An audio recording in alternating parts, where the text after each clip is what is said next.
Ni kwa nini mchezaji anasajiliwa na klabu alafu mwisho wa siku akija katika hiyo klabu hafanyi vizuri na anaishia kuondoka katika hiyo klabu bila kuisaidia klabu ambayo ilimsajili kwa pesa nyingi sana?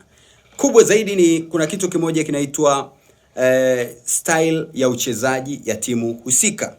Wanacheza katika staili gani? Hapo ndipo waga tunaboronga kweli kweli, hasa kibongobongo. Nakuta mchezaji amekuja haendani na namna ambavyo timu inacheza na mwisho wa siku anaondoka. Ni kwa nini inatokea hiyo mistake? Ni kwa sababu mara nyingi benchi la ufundi halisikilizwi katika swala zima la usajili. Mwalimu anaposema anahitaji mchezaji wa design hii na hii na hii, hatuna scouts ya maana ya kumleta yule mchezaji ambaye ataingia katika kile ambacho mwalimu anakihitaji.